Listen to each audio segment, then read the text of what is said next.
I almost didn't go. That's the thing I keep coming back to, weeks later, sitting in my flat with cold tea and a phone full of blurry photographs. I almost stayed in bed. I guess, alarm went off at 4:30 in the morning and I lay there in the dark thinking no. It'll be crowded, which you won't see anything. You'll spend 6 hours standing on cobblestones and come home with sore feet and nothing to show for it. I went anyway. And I'm still not entirely sure how to explain what I saw. London in the early hours of a ceremonial morning is its own kind of animal. The city doesn't sleep, exactly, it never really does, but it goes quiet in a particular way, like it's gathering itself. Like it knows something is coming and it's choosing, just for a moment, to be still. I took the tube to Green Park just before 6.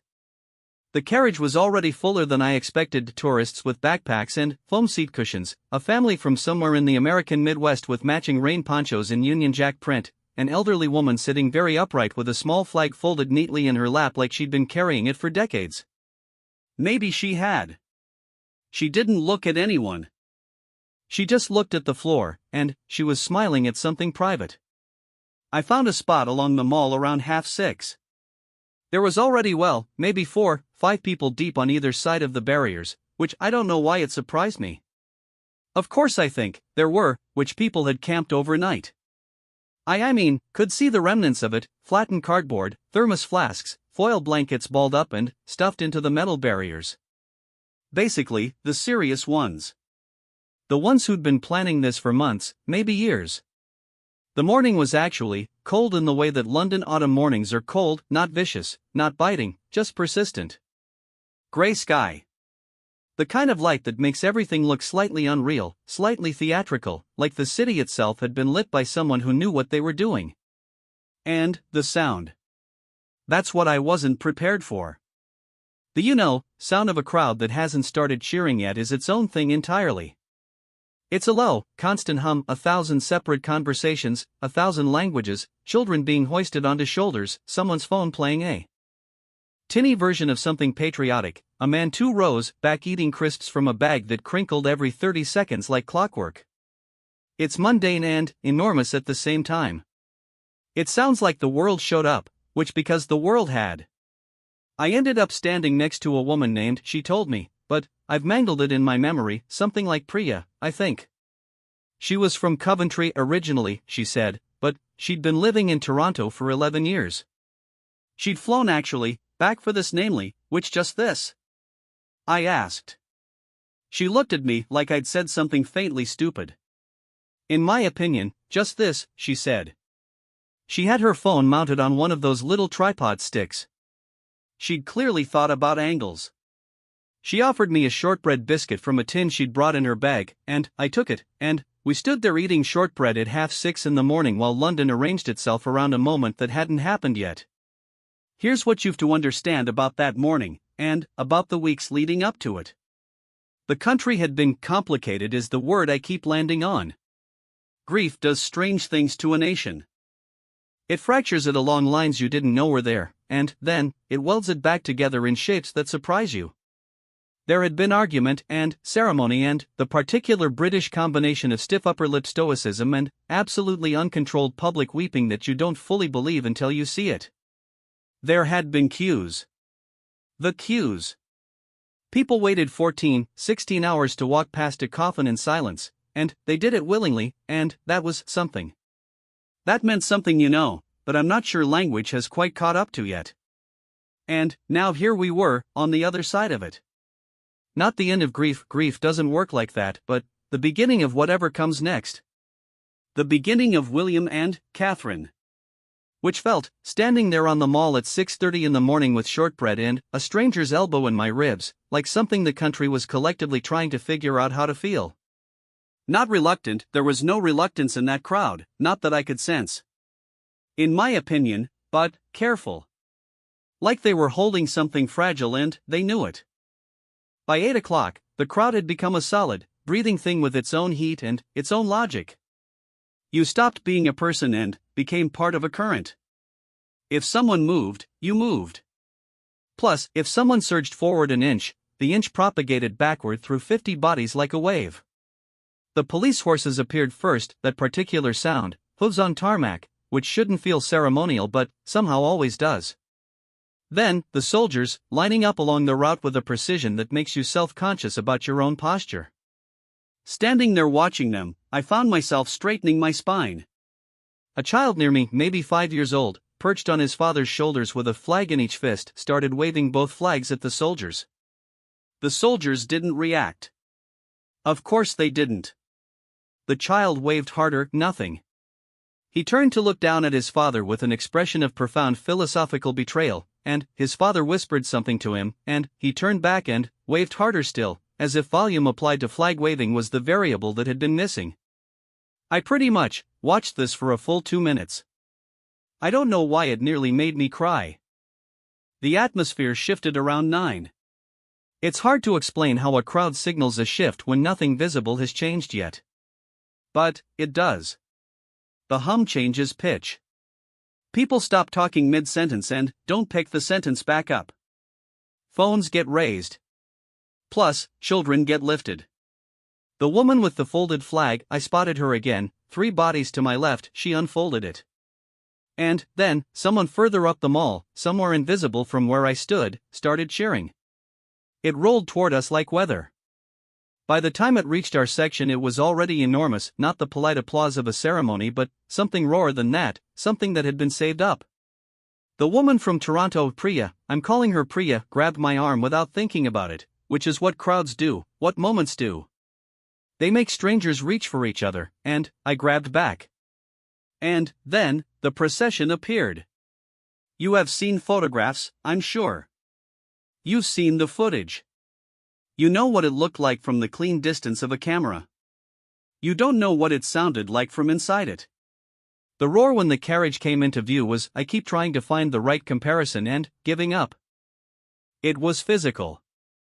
It was something you felt in your sternum before your ears processed it. The little boy on his father's shoulders threw both his flags in the air and forgot to catch them, and he didn't care, and his father didn't care, and someone behind us caught one of them and passed it back and neither of them noticed. The carriage moved slowly. Plus, the slowness is what gets you. At that speed, in that noise, with that crowd pressed up against those barriers, the slowness forces you to be present. Pretty much, you can't miss it. You can't blink through it. It demands your full attention the way that only 2 kinds of things demand your full attention, things that are very funny, and things that are important. This was important.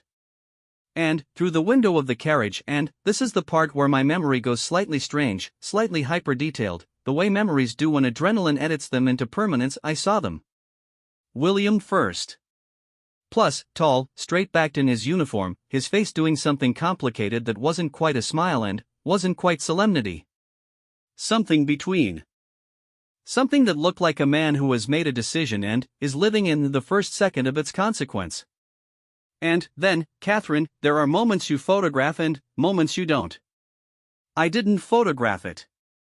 I don't know why my phone was in my hand. I'd been photographing everything all morning, the soldiers, the horses, a pigeon that had settled directly on top of a barrier flag with magnificent indifference. But, when the carriage came level with where I stood, I put my phone down. Later, Priya would show me her footage. It's good to be fair, footage, and clear, steady, you can see everything. And, TBH, every time I watch it I feel vaguely like I'm watching someone else's holiday video of a place I've actually been. The camera got it right. Plus, the camera got the image. It didn't get the thing underneath the image. Catherine was wearing ivory. That much made it into my notes. I've a habit, slightly embarrassing, of scribbling in a small notebook when I'm covering events, even informal ones, even when I'm there as a civilian. Ivory, and something at her throat that caught the gray October light and threw it back differently. But, the thing about Catherine that the photographs don't fully render, and I've looked at a lot of photographs since, trying to find the one that gets closest, is the quality of her stillness. Actually, she wasn't stiff. She wasn't frozen, which this wasn't the stillness of performance or nerves. It was the stillness of someone who has been preparing for a long time and has arrived. There's a difference. I've seen performers walk onto stages with that energy, not excitement, not fear, but a kind of terrible calm. Kind of, a settling. Like a very large ship that has been running on engine power finally, making contact with the dock. All that forward momentum absorbed into the moment of arrival. She looked like arrival. She looked directly at the crowd, not scanning, not performing, looking. Actually looking, and there was something in her face that I can only describe as recognition. Not of specific faces, not of specific people, but of this. Of the crowd honestly, itself, of the occasion, of what was being asked and what was being offered. And she held it. She didn't flinch from it. William leaned, toward her, just slightly, just a fraction, and said something I obviously couldn't hear. She didn't look at him. She kept looking at the crowd. But something at TBH, the corner of her mouth changed. That was it, that was the whole exchange. 3 seconds. I think, plus, maybe less. The carriage moved on and the roar followed it up the road like something alive. The crowd didn't leave. This is the part that surprised me most, in retrospect. After the procession passed, after the horses and the soldiers and the carriages and the whole enormous ceremonial machinery of it had swept by and continued toward wherever it was going, the crowd didn't break apart. It stood. Not entirely sure what it was waiting for. Not entirely sure, honestly, it was waiting for anything, really. Just not ready to disperse. Not ready for it to be over. I understand that feeling, and I've felt it after concerts, after very good films, after certain conversations. The reluctance to step back into ordinary time. The body's insistence that this isn't done yet, I'm not done with this yet. I ended up talking to a man named Desmond, who was somewhere in his late 60s and had a Jamaican accent and a Union Jack blazer that he wore with a seriousness that made it not at all funny. He'd been in London since 1978, which he told me this without me asking. Were you here, I guess, before? I said. For other basically, events? He thought about it. Charles, which Diana? The Jubilees. He paused. Different look, feeling today. How so? He took a moment. Didn't rush it. Then, you were watching history. Today felt sort of like, he stopped again, today felt like the history was watching back. I wrote that down. Inside the palace, and I want to be careful here, because what I know from inside comes from sources. Official accounts and the journalism that filled the following days, not from personal witness. Inside the palace, the morning apparently had its own entirely different texture. The household staff, many of whom had served for decades under the previous reign, handled a peculiar emotional arithmetic. Loyalty is not a simple thing. It doesn't transfer on a schedule. It has its own internal logic, its own mourning period, its own recalibration. A member of staff who had been with the household for 30 years told a journalist, this was weeks later, that the morning felt like the first day of school and a funeral held simultaneously, and that she'd spent 10 minutes in a corridor outside one of the staterooms just breathing, because she didn't trust herself otherwise. The senior advisors, the courtiers, the people who keep the machinery running, they had been preparing for this for years. Not this specific day, but the shape of it. The transfer of all those specific protocols and procedures and the weight of institutional memory from one set of shoulders to another. What they hadn't prepared for, what nobody quite prepares for, is the way that prepared moments still manage to feel like emergencies when they arrive. William I Mean reportedly appeared in the briefing room that morning 40 minutes ahead of schedule. Which, for anyone who understands how these mornings work, how every minute is allocated, how the schedule is a kind of architecture that you don't deviate from, this was its own small signal. He arrived early because he needed somewhere to be. He needed to be in the room before the room could expect anything of him. An advisor who was there said he stood at the window overlooking the gardens for a while and said nothing. And then, he said, right. That was it. Pretty much, right. And then, the morning began. Catherine's morning was, by all accounts, quieter, which is interesting if you know her, or know of her. She's always been described by people close to her as someone who processes inward, who arrives at decisions through a period of stillness rather than through speech. Her team, the people who've worked alongside her through years of increasing visibility, describe a woman who doesn't confuse composure with distance. She's composed and present, both at the same time. That morning, the children were in the room with her for a portion of it. This came out in the days afterward, not as an official disclosure but as one of those small details that make it through sideways, through the edges of official accounts. George and Charlotte and Louis, in and out, the ordinary chaotic energy of children who are too young to fully understand the architecture of the day but old enough to feel that something large is happening. Charlotte reportedly told her mother that she looked like a painting. Catherine reportedly said that she hoped the painting could eat breakfast first.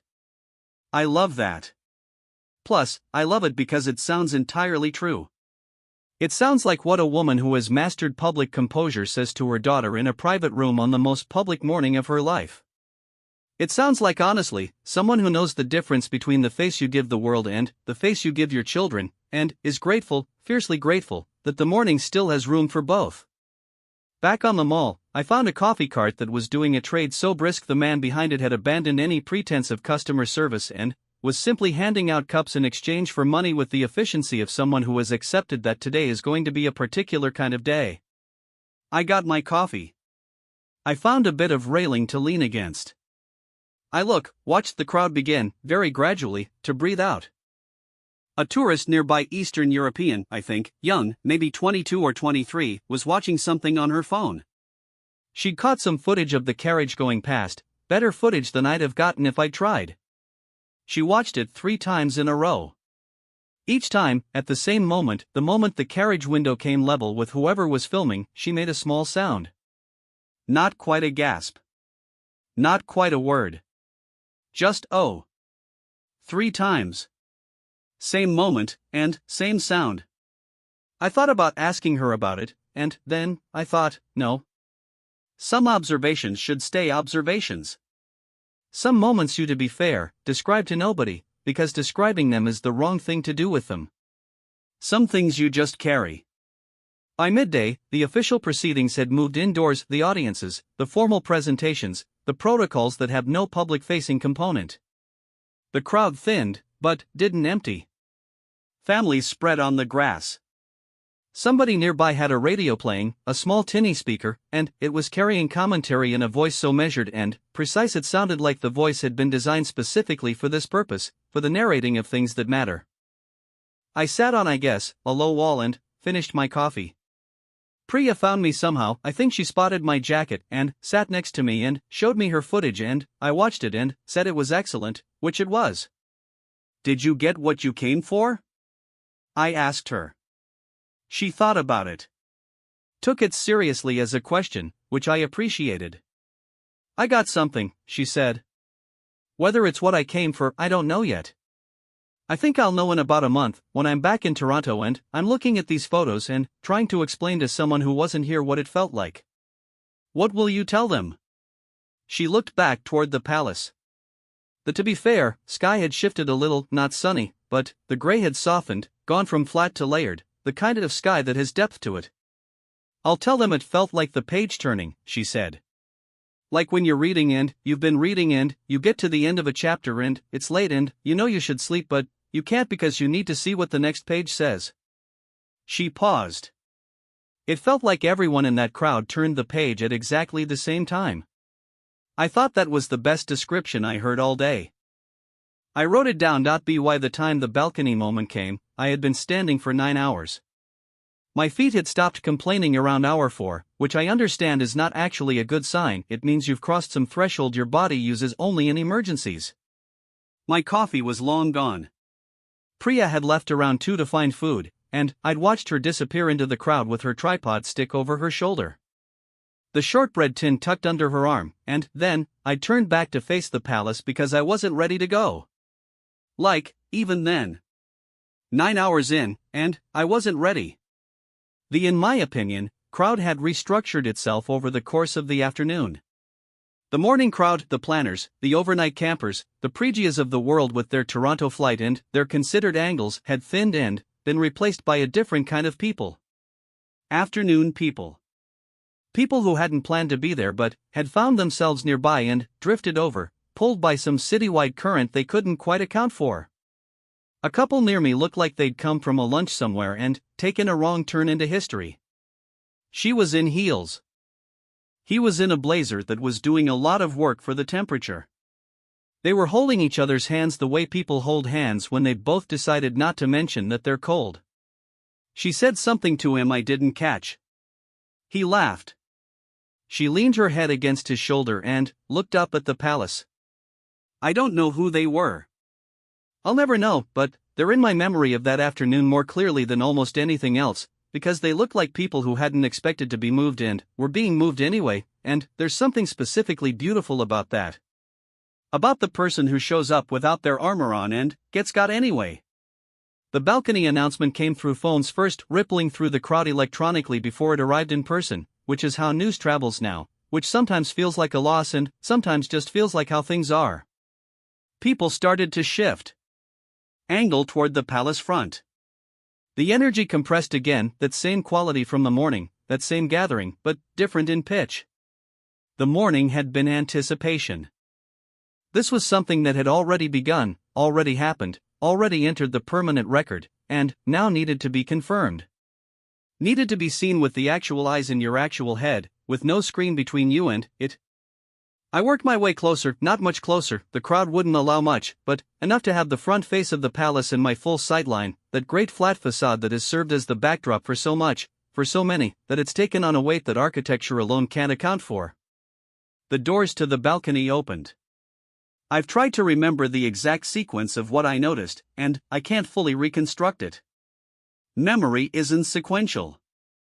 It's a pile of sensation with a narrative bolted on afterward.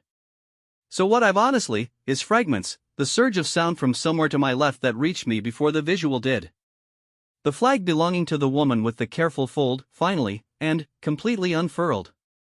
The man basically, in the Union Jack blazer, Desmond, who I spotted 3 bodies away, and who was standing absolutely still while everyone around him moved, looking up with an expression that was doing too many things at once to name. And then, they were there. William stepped forward first. Just by a half step, enough to come to the railing, hands resting on it, looking down at, and there's genuinely no other word for this, his people. Not in a proprietary sense. Not in a possessive sense.